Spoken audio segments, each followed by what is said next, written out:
Muito bem, vamos começar o vídeo desta sexta-feira. E antes de começar aqui o comentário, eu pediria que vocês dê um joinha aí, né? Dê um like para ajudar aqui o canal. Mas curtem, comentem e compartilhem esse vídeo. Muito importante, como eu venho dizendo, e como todo mundo fala, né? Que é absolutamente natural, todos nós queremos o engajamento. Quanto mais tiver, melhor para o crescimento do canal. Perfeito? Então, peço encarecidamente que vocês curtam, comentem, compartilhem e deixem aí o seu like. Olha, ontem nós tivemos pelo Campeonato Brasileiro da Série A um jogo atrasado. E é jogo ali da parte de baixo da tabela. O Cuiabá, em casa, enfrentou o Juventude e empatou em 0-0. Com o empate, o Juventude foi a 29 pontos, ultrapassando o Criciúma, que era o 13º colocado. Agora eles trocaram de posição, exatamente em função desse empate do Juventude. E o Cuiabá, que está ali na penúltima colocação, foi a 22 pontos com um jogo atrasado. Lembrando que o Criciúma também tem um jogo atrasado. O Juventude ontem completou os 25 jogos da rodada, da 25ª rodada.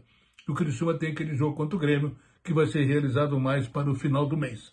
Então, antes disso, tem outros jogos e tal, mas de qualquer maneira, eu acho que a posição do Criciúma ainda não é de toda confortável. Mas como eu venho dizendo, esse jogo atrasado, ele poderá, nem vou falar, no caso, vai vencer o Grêmio lá, é uma situação difícil de se cravar, mas pelo andamento do campeonato, tem muito pé de ganha por ali. O perigo é que vem times grandes de baixo que estão subindo. No caso do Grêmio, mesmo derrotado na última rodada, o Fluminense que não perde já faz tempo, o Corinthians que bem ou mal vai se equilibrando, está apenas 3 pontos atrás do Criciúma, mas tanto o Grêmio, tanto o Corinthians, como o Vitória e como também o Atlético Goianiense já cumpriram 25 jogos.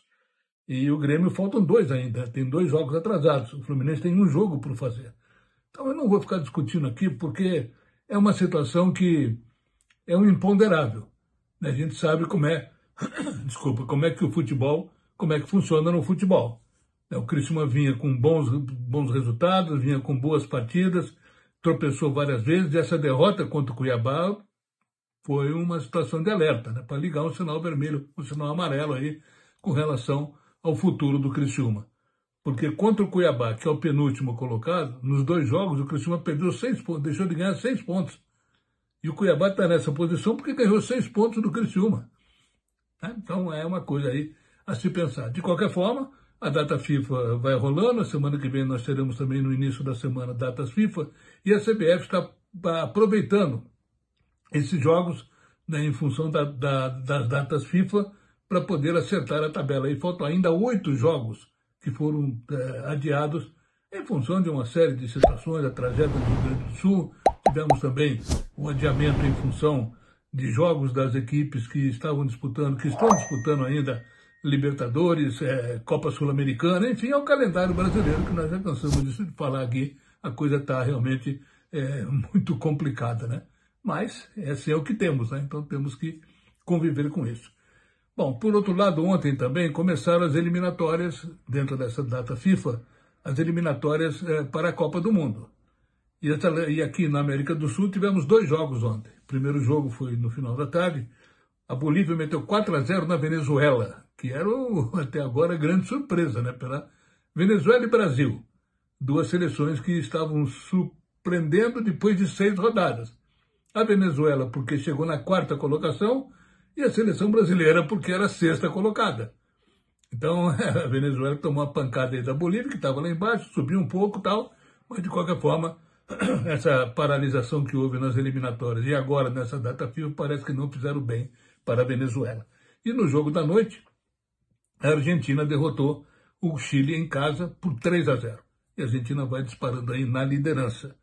Amanhã, para a complementação dessa rodada, que é a 7ª rodada das eliminatórias, o Uruguai vai enfrentar o Paraguai em Montevidéu, a seleção brasileira vai jogar em Curitiba contra o Equador, e no último jogo da noite de amanhã, de hoje à noite, né, nós teremos Peru e Colômbia. Então, são esses os jogos aí da sexta-feira. Isso quer dizer o seguinte: a Argentina disparou na liderança, a vitória foi a 18 pontos, a primeira colocada, e a seleção brasileira está na 6ª posição com 7 pontos. E vai nesse confronto contra o Equador, que é mais ou menos um confronto direto. O Equador é o quinto colocado e tem 8 pontos. Por que tem 8? Porque ele veio já com 3 pontos perdidos depois de irregularidades que houve em jogos lá para trás, em jogos da FIFA lá para trás. Então, a seleção brasileira, que é a sexta colocada, vai ter que enfrentar o Equador, que é o quinto colocado, a diferença é de 1 ponto. Joga em casa, tem algumas novidades. Problema aí com o Pedro, né, que se machucou, infelizmente, a seleção perdeu o artilheiro do Brasil. O Flamengo perde também uma peça importante dentro do seu sistema. Informação de que o Pedro não jogará mais nessa temporada, infelizmente. De qualquer maneira, tem aí munição com jogadores jovens ali na frente para poder resolver e fazer essa vitória contra o Equador, que será importante para consolidar mais o Brasil dentro da classificação. Porque na próxima rodada, a oitava, a seleção brasileira, na terça-feira que vem, vai jogar lá no Paraguai. Ok? Por hoje é isso. Um abraço a todos, tenham um bom final de semana. E sem futebol, né? Sem Série A no final de semana. Vamos aguardar somente no final da outra semana que retornará a Série A do Campeonato Brasileiro. Fiquem com Deus.